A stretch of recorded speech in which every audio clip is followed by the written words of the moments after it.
Promesse biblique du jour. Aujourd'hui, voyons ensemble 4 caractéristiques de la foi selon la Bible. Lisons ensemble Hébreux chapitre 11 verset 6. Or, sans la foi, il est impossible de lui être agréable, car il faut que celui qui s'approche de Dieu croie que Dieu existe et qu'il est le rémunérateur de ceux qui le cherchent. La foi est l'un des piliers de la vie chrétienne. En plus d'être une condition indispensable pour plaire à Dieu, c'est l'arme ultime face aux défis et aux difficultés que nous vivons au quotidien. Cela dit, bon nombre de chrétiens ont encore du mal à l'exercer dans son authenticité.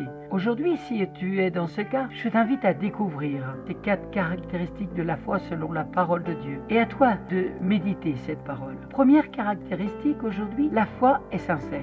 Contrairement aux hommes, Dieu ne regarde pas l'apparence, mais il regarde au cœur. Comme le dit un cantique, s'il vous voit vrai et sincère, à chercher la sainteté, il écoute vos prières et vous met en liberté. En effet, lorsque vous vous basez sur vos propres désirs, votre foi n'est plus pour la gloire de Dieu. Dans ce cas, vous cherchez simplement à satisfaire votre orgueil humain. Il est donc essentiel d'être sincère pour que votre foi soit agissante. Lisons cela dans Jacques chapitre 4 verset 3. Vous demandez et vous ne recevez pas parce que vous demandez mal, dans le but de satisfaire vos passions. La foi exclut le doute. Deuxième caractéristique du jour de la foi selon la Bible. Il est quasiment impossible de vouloir exercer sa foi sans une réelle conviction. Dans sa définition selon la parole de Dieu, dans Hébreux chapitre 11 verset 1, la foi est une ferme assurance des choses qu'on espère et une démonstration de celles qu'on ne voit pas. Ceci implique alors que vous devez croire de tout votre cœur lorsque vous faites une déclaration de foi ou lorsque vous posez un acte par la foi. En d'autres termes, la foi exclut le doute.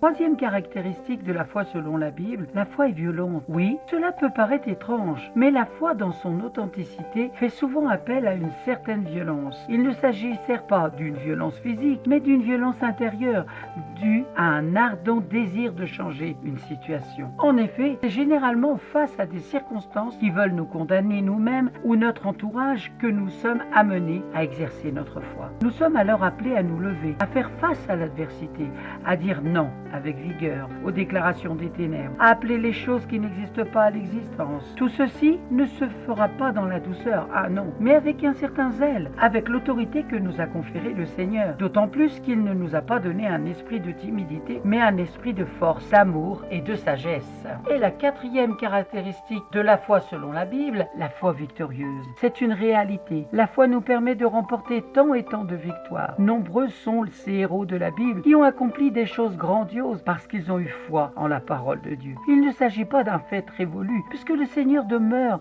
le même hier, aujourd'hui et éternellement. Beaucoup continuent ainsi de remporter des victoires par la foi. Et si tu apprends à exercer ta foi, il en sera de même pour toi. En effet, la foi est le déclencheur des miracles et des prodiges. Dieu se nourrit de notre foi pour nous faire accomplir l'impossible. Par ailleurs, une foi qui n'est pas exercée n'a pas la possibilité de grandir. La foi exige de se dépouiller de certaines étiquettes et de certaines pensées. Même si tu penses n'avoir qu'un petit bout de foi, exerce-la sainement et elle agira. Si la parole de Dieu déclare que le juste vivra par sa foi, c'est sûrement parce qu'il s'agit d'un élément essentiel pour toute vie qui désire croître dans le Seigneur. N'ayons donc pas peur d'exercer notre foi et croyons simplement que c'est ce que le Seigneur attend de nous. Amen. Soyez abondamment bénis. J'espère que cette parole du jour vous a encouragé, fortifié votre foi. C'était mon souhait en tout cas. Si vous ne possédez pas la Bible, n'hésitez pas à me contacter. Je vous en offrirai une.